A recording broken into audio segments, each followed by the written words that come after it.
Hello viewers, आप सभी का एक बार फिर से रुद्रा नर्सिंग एक्सप्रेस में हार्दिक स्वागत है। आशा करता हूँ कि आप सभी लोग अच्छे होंगे। आज का हमारा टॉपिक पैटर्न डक्टस आर्टरियोसिस होगा, जो कि बहुत इंपॉर्टेंट टॉपिक है। इसके एक एक कॉन्सेप्ट को हम आज समझेंगे, तो वीडियो को बिल्कुल भी स्किप ना करें और लास्ट तक वीडियो के साथ में बने रहें। जो भी फ्रेंड इस चैनल पर पहली बार आए हैं, चैनल को सब्सक्राइब कर लें और नोटिफिकेशन बेल को दबा के ऑल पे क्लिक कर लें, ताकि आप सभी को हमारे नर्सिंग से रिलेटेड वीडियो को नोटिफिकेशन मिल सके। तो चलिए स्टार्ट करते हैं। तो चलिए सबसे पहले हम देखेंगे कि पैटर्न डक्टस आर्टरियोसिस यानी कि पीडीए क्या होता है। तो जन्म के पूर्व प्रत्येक बच्चे में दो आर्टरीज के मध्य में एक डक्ट पाई जाती है, जिसे हम क्या कहते हैं, डक्टस आर्टरियोसिस कहते हैं। याद रखिएगा, जो दो आर्टरी आपकी है वो कौन सी है, आपकी एक एओर्टा है, दूसरी पल्मोनरी आर्टरी है। ठीक है, तो इसके बीच में क्या होगी, एक डक्ट पाई जाती है, जैसे कि आप फिगर में देख रहे हैं। यहाँ पे देखिए, ये दोनों आपकी आर्टरी है, एक आपका एओर्टा हो गया, दूसरी आपकी पल्मोनरी आर्टरी। तो उनके बीच में एक डक्ट पाई जाती है, जिसको हम क्या कहते हैं, डक्टस आर्टरियोसिस कहते हैं। ठीक है, तो ये कैसी रहती है, उस समय ओपन रहती है। लेकिन जब बच्चे का जन्म हो जाता है, ठीक है, जन्म के बाद में क्या होता है कि यदि आपका ये जो डक्टस आर्टरियोसिस है क्लोज ना हो, ठीक है, बंद ना हो या डिजेनरेट ना हो, तो उस कंडीशन में क्या होता है, अगर ये ओपन बनी रहे, ठीक है, ओपन बनी रहे, तो उस कंडीशन को हम क्या कहते हैं, पैटर्न डक्टस आर्टरियोसिस कहते हैं। ठीक है, ये जो कंजेनाइटल हार्ट डिजीज़ का कौन सा टाइप है, तो याद रखिएगा एसाइनोटिक टाइप होता है। एसाइनोटिक टाइप में क्या होता है, जो ब्लड का सर्कुलेशन होता है, जो फ्लो होता है, बहुत तीव्र गति से होता है। चलिए अब हम देखेंगे कि पैटर्न डक्टस आर्टरियोसिस में क्या होता है।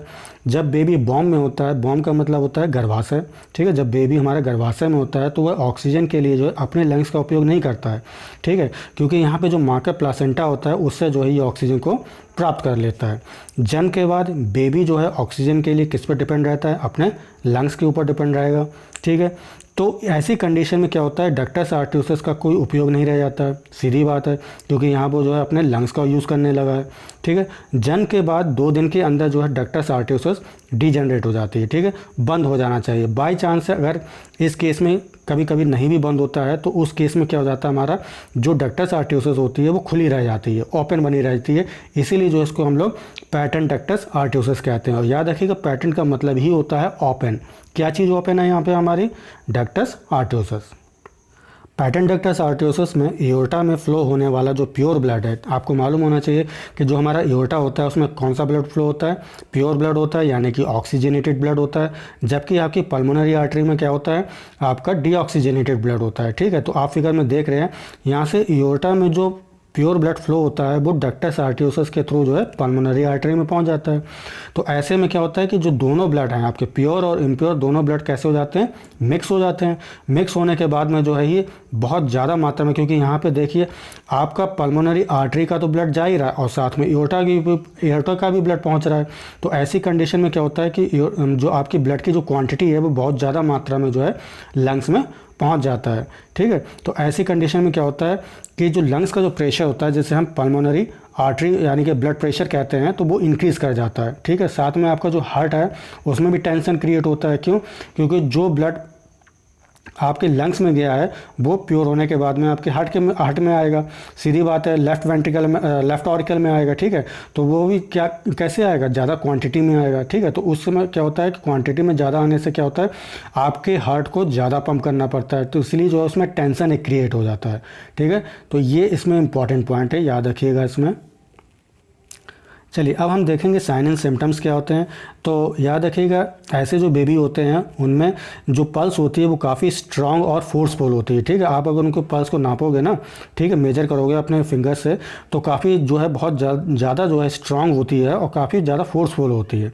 सेकंड क्या है, फास्ट ब्रीथिंग, बच्चा जो है बहुत तेज़ी से ब्रीथिंग करेगा। ठीक है, नॉट फीडिंग वेल, जो भी वो मतलब मिल्क जो पिएगा, ब्रीथ फीडिंग करेगा, वो प्रॉपर तरीके से नहीं कर पाएगा। ठीक है, उसको बहुत ज़्यादा दिक्कत होगी उस कंडीशन में, याद रखिएगा। अगला क्या है, शॉर्टनेस ऑफ ब्रेथ। ब्रेथ कैसी हो जाएगी, यहाँ पे आपकी शॉर्टनेस हो जाएगी, छोटी हो जाएगी। ठीक है, जिसको हम क्या कहते हैं, ब्रैडीपीनिया कहते हैं, याद रखिएगा। ठीक है, शॉर्टनेस ऑफ ब्रेथ को क्या कहते हैं हम लोग, ब्रैडीपीनिया। ठीक है, ब्रेडीपीनिया कहते हैं। अगला क्या है, स्वेटिंग वाइल फीडिंग, जब बच्चा फीडिंग करता है तो उस समय जो उसके बहुत पसीना आता है, ठीक है। और अगला क्या है, टायरिंग वेरी इजीली, बहुत जल्दी जो है बच्चा थक भी जाता है इस कंडीशन में, ठीक है। बच्चे का जो है पूर्ण रूप से विकास भी नहीं हो पाता है। कार्डियोमेगेली का मतलब क्या होता है, यहाँ पे जो हार्ट होता है वो इनलार्ज हो जाता है, ठीक है। कहीं भी अगर वर्ड मेगेली आ जाए तो उसका मतलब क्या होता है, इनलार्जमेंट, ठीक है। तो क्या इनलार्जमेंट हो रहा है यहाँ पे, आपका हार्ट हो रहा है। क्यों हो रहा है, उसका रीज़न मैंने अभी आपको बताया था, क्योंकि जो भी आपके लंग्स से जो ब्लड आता है आपके लेफ्ट ऑरिकल में वो बहुत ज़्यादा क्वांटिटी में आता है, ठीक है। तो उस कंडीशन में क्या होता है, जो हार्ट का जो साइज होता है वो थोड़ा सा इंक्रीमेंट हो जाता है, बढ़ जाता है, और उसमें एक टेंशन क्रिएट हो जाता है। तो इस कंडीशन को हम क्या कहते हैं, कार्डियोमेगेली कहते हैं। अगला क्या है, high blood pressure of pulmonary artery, ठीक है। जो पल्मोनरी आर्टरी है उसका ब्लड प्रेशर काफ़ी तेज़ होता है। क्यों, क्योंकि उसमें क्या एओर्टा के भी ब्लड आ रहा है, ठीक है, और खुद तो है ही पल्मोनरी आर्टरी का ब्लड। तो ऐसे में क्या होता है कि उसका जो प्रेशर होता है ब्लड का वो ज़्यादा काफ़ी इंक्रीज़ कर जाता है। चलिए अब हम बात करते हैं रिस्क फैक्टर के। तो ऐसे कौन कौन से फैक्टर्स हैं जिनके कारण जो है आपका पीडी होने की संभावना प्रबल हो जाती है, बढ़ जाती है। तो याद रखिएगा, प्री मैच्योर बर्थ, ऐसे बेबी जिनका जन्म जो है टाइमिंग से पहले ही जो है उनका जन्म हो गया हो, ठीक है, तो उस कंडीशन को हम क्या कहते हैं, प्री मैच्योर बर्थ कहते हैं। और ऐसे जो बच्चे होते हैं उनमें पीडी होने की संभावना बहुत ज़्यादा बढ़ जाती है। नेक्स्ट हमारा है फैमिली हिस्ट्री, ठीक है। फैमिली हिस्ट्री से मतलब ये है कि अगर आपके पेरेंट में जो है पीडी है तो उनके संतानों में भी जो है पीडी होने की चांसेस बढ़ जाते हैं।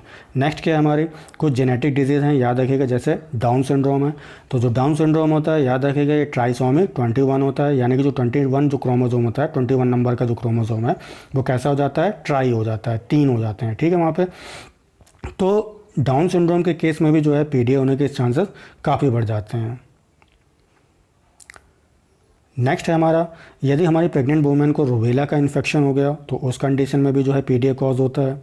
नेक्स्ट पॉइंट है हमारा, हाई एल्टीट्यूड पर जो बच्चे हाई एल्टीट्यूड पर जो बच्चे जन्म लेते हैं, ठीक है, उनमें जो है पीडी होने के चांसेस बहुत ज़्यादा बढ़ जाते हैं, ठीक है। एल्टीट्यूड यहाँ पे याद रखिएगा कितना है, 8200 फीट है, यानी कि समुद्र तल से, ठीक है, समुद्र तल से 8200 फीट की ऊंचाई पर, खास तौर से यहाँ मैं पर्वत की बात कर रहा हूँ, ठीक है, पर्वतों पे।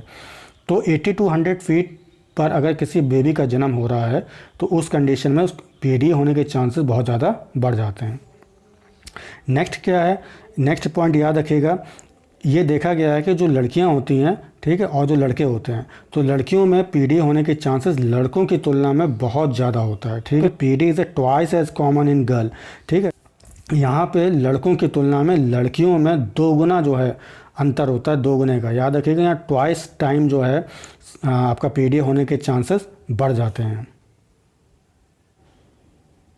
चलिए अब हम कॉम्प्लिकेशन की बात करते हैं कि अगर इसका प्रॉपर तरीके से ट्रीटमेंट ना किया जाए तो आगे चल के जो है क्या क्या जटिलताएं हो सकती हैं। तो याद रखिएगा, सबसे पहला हमारा है हार्ट इन्फेक्शन, ठीक है। हार्ट में किसी भी प्रकार का इन्फेक्शन हो सकता है, जैसे कि आपका एंडोकार्डाइटिस। एंडोकार्डाइटिस से मतलब क्या है, जो आपकी हार्ट की जो एंडोकार्डियम जो लेयर होती है, याद रखिएगा एंडोकार्डियम लेयर, उसमें क्या हो जाता है, सूजन आ जाती है, तो उस कंडीशन को हम क्या कहते हैं, एंडोकार्डाइटिस कहते हैं।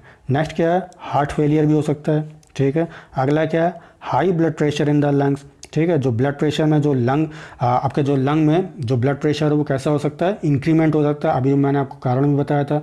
उसका रीज़न क्या होता है, उसका रीज़न ये है कि जो पल्मोनरी आर्टरी में जो ब्लड फ्लो हो रहा था वो तो था ही था, ठीक है, साथ में एओर्टा का भी ब्लड आ रहा है, ठीक है, तो ये मिक्स हो जाता है। तो ऐसे में क्या होता है, ब्लड की जो क्वांटिटी होती है वो बढ़ जाती है काफ़ी आर्टरी में, ठीक है, पल्मोनरी आर्टरी में। तो ऐसे में क्या होता है, लंग का जो प्रेशर होता है वो इंक्रीमेंट करने लगता है, ठीक है, लंग का साइज भी यहाँ पे बढ़ जाएगा, याद रखिएगा, ठीक है। तो इसी कारण जो है हाई ब्लड प्रेशर लंग में क्रिएट होता है, ठीक है। सम टाइम कॉज है एसेनमेंजर सिंड्रोम, ठीक है, याद रखिएगा, एक बीमारी जो है ऐसे केस में जब आपके लंग में ब्लड प्रेशर कैसा हो, बढ़ जाता है, तो उस कंडीशन में एक सिंड्रोम भी क्रिएट हो सकता है। वो सिंड्रोम याद रखिएगा एसेनमेंजर सिंड्रोम है। क्या है, एसेनमेंजर सिंड्रोम, बहुत इंपॉर्टेंट है, याद रखिएगा ये।